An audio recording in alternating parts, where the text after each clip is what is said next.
السلام علیکم ورحمۃ اللہ وبرکاتہ۔ کہنے والے نے کہا تھا، وہ میرے لمحات جو گزرے خدا کی راہ میں، بس وہی لمحات میری زیست کا حاصل رہے۔ الحمدللہ آج ہمارے کچھ عزیز ان شخصیات کے ساتھ جو ہمارے دوست بھی ہیں، ہمارے بھائی بھی ہیں، ان کے ساتھ پیر کے سفر پر ہم لوگ نکلے ہیں۔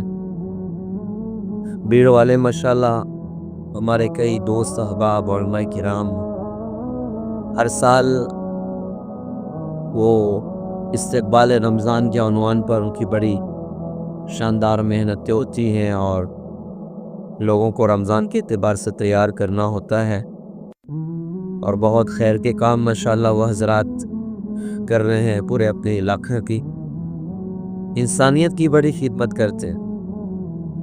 انشاءاللہ اللہ نے چاہا تو حضرات سے آپ کو ملایا جائے گا۔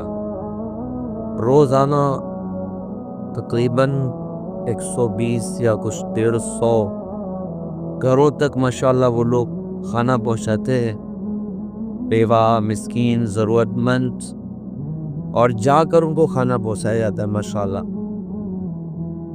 اور بھی بہت ساری ضروریات میں لوگوں کا تعاون کیا جاتا ہے، اصلاح معاشرہ کی طرف سے ماشاءاللہ وہاں ہوتے ہیں، اور بھی بہت سارے خیر کے کام۔ تو الحمدللہ اس مرتبہ ان حضرات نے ہمیں بھی یاد فرمایا اور ہمیں بھی مدعو کیا ہے، اور انشاءاللہ بسرات کے بھی کوئی پروگرام کرنے ہیں، اور رات میں استقبال رمضان پر جلسہ بھی ہے۔ انشاءاللہ آپ حضرات کو اس کی بھی کچھ جھلکیاں دکھائی جائیں گی۔ اور اب بھی ہمارے ساتھ ہمارے سفر میں ہمارے فیضان بھائی ہیں نورن کالونی سے۔ اس وقت ہمارے گاڑی کے سائق بھی وہی ہیں، اور ساتھ میں ہمارے حذیفہ بھائی ہیں، اور ہمارے ہر دل جگر عزیز شخصیت ہمارے آصف بھائی دامت برکاتہ متظلہ العالی، ماشاءاللہ وہ بھی ہمارے ساتھ سفر میں شریک ہے۔ یہ ہمارے حذیفہ بھائی اور یہ ہمارے آصف بھائی۔ جی آصف بھائی کچھ فرمائیں گے آپ؟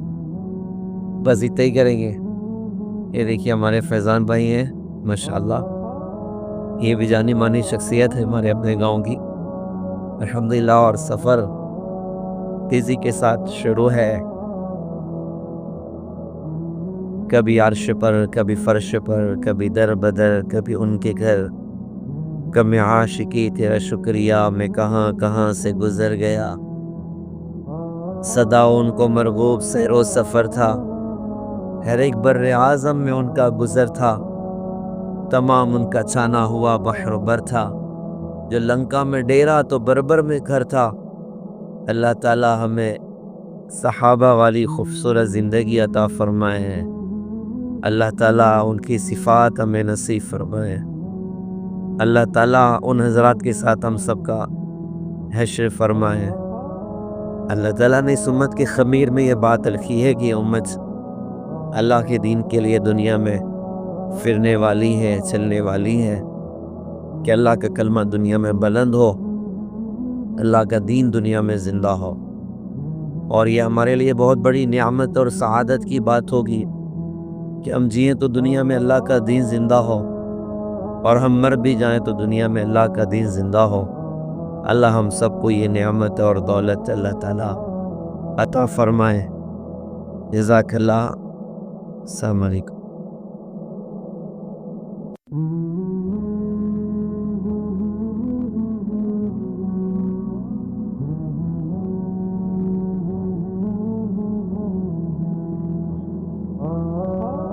لو بھائی دیکھو ہمارے امیر صاحب کی طرف سے ہمارے آصف بھائی ہمارے سفر کے امیر ہیں۔ جب بھی کئی سفر پر نکلے تو ابو سناتا ہے کہ محلے کو ایک ساتھی کو امیر بنا لینا چاہیے، کی ویسے جیفا تم لے لو بے بہت پیارا یہ لوگ بناتے ہیں۔ کنر گاٹ کی اسٹارٹی ہوا کنڑ گھاٹ کی اسٹارٹنگ پر پنے کا جوس، یہ اللہ تعالیٰ کی نعمتوں میں بہت بڑی نعمت ہے۔ اللہ نے کیا کچھ پیدا کیا، ہمارے لیے اپنے بندوں کے لیے اللہ تعالیٰ نے ساری کائنات کا نظام چلایا۔ حدیث میں آتا ہے کہ ان دنیا خلقت لکم، یہ دنیا ساری کی ساری تمہارے لیے بنائی گئی ہے، اور پھر آگے یہ فرمایا کہ وَإِنَّكُمْ خُلِقْتُمْ لِلْآخِرَةِ، لیکن تمہیں اللہ پاک نے آخرت کے لیے بنائے۔ تو دنیا میں ایسے زندگی گزارے، ہمارے بزرگ تھے وہ فرماتے تھے کہ دنیا ایسے نہ کماؤ کہ جنت ہار جاؤ، دنیا ایسے کماؤ کہ دنیا بھی عزتیں بھی تمہارا مقدر ہو، آخرت بھی جنت تمہارا مقام کرو۔ اللہ ہم سب کو یہ قدرت عطا فرمائے۔ لالو میرے اوپر اتنا جیسی نہیں آئے گا بھائی، نہیں آئے گا کسی کچھ حکمت والی بات فرمائے امیر صاحب۔ بیٹا ہمیشہ بڑوں کی عزت کرے۔ ماشاء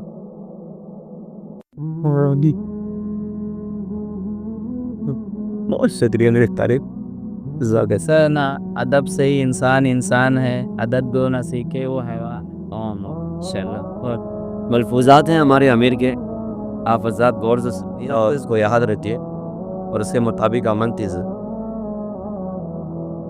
ایک تابعی فرماتے تھے اعمل للدنیا بقدر مقامک فیہا وعمل للآخرۃ بقدر مقامک فیہا، کہ دنیا کے لیے اتنی کوشش کرو جتنا دنیا میں قیام ہے، اور آخرت کے لیے اتنی محنت کرو جتنا آخرت میں تمہیں رہنا ہے۔ ظاہر سی بات ہے زندگی کا بڑا حصہ تو گزر چکا ہے، باقی کتنا ہے اللہ کے علاوہ کوئی نہیں جانتا، اور یہ بات کنفرم ہے کہ جب موت آئے گی تو آخرت کی زندگی شروع ہو جائے گی، اور ایسی شروع ہوگی کہ پھر ختم ہونے کا نام نہ لے گی، ہمیشہ ہمیشہ کی زندگی مرنے کے بعد کی زندگی ہے۔ لہٰذا دنیا میں رہ کر اپنی آخرت کا توشہ ہمیں انشاءاللہ اکٹھا کرنا ہے۔ ہم سارے آخرت کے مسافر ہیں، لہٰذا ہم سب اپنی آخرت کی فکر کریں، اور اس کا شاندار موقع اپنے اس رمضان کو اللہ کی عبادت سے، دین کی محنتوں سے، اللہ کی یاد سے، اللہ کے ذکر سے، قرآن سے، نبی کی سنتوں سے، صدقہ خیرات اور نبی والے اعلیٰ اخلاق اس سے مزین کر لیں تو انشاءاللہ وہ آخرت کی زندگی کا ایک بہت بڑا سرمایہ ہمارا اپنے دامن میں انشاءاللہ آئے گا۔ جزاک اللہ۔ السلام علیکم ورحمۃ اللہ وبرکاتہ۔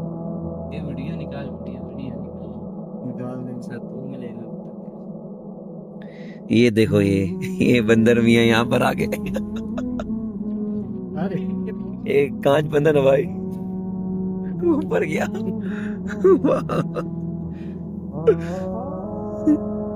کتنے سارے ہیں دیکھو، واہ واہ ماشاءاللہ۔ آجا وہ بھی آئے دیکھو کیسے غریب لوگ آئے بیچارے، ان کے پاس کھانے کچھ ہے ہی نہیں، وہ بڑے میاں کے پیچھے ہوتا ہے یہ پھاٹا اوپر بیٹھا ہوا ہے، وہ کودے گا کودا۔ گوگل صحیح راستہ نہیں بتاتا، اللہ رسول کے پتہ ہے میرے راستے پہ چلی۔ دیکھو ابھی ہم لوگ زندہ قبرستان کے پاس لے کے آ گئے۔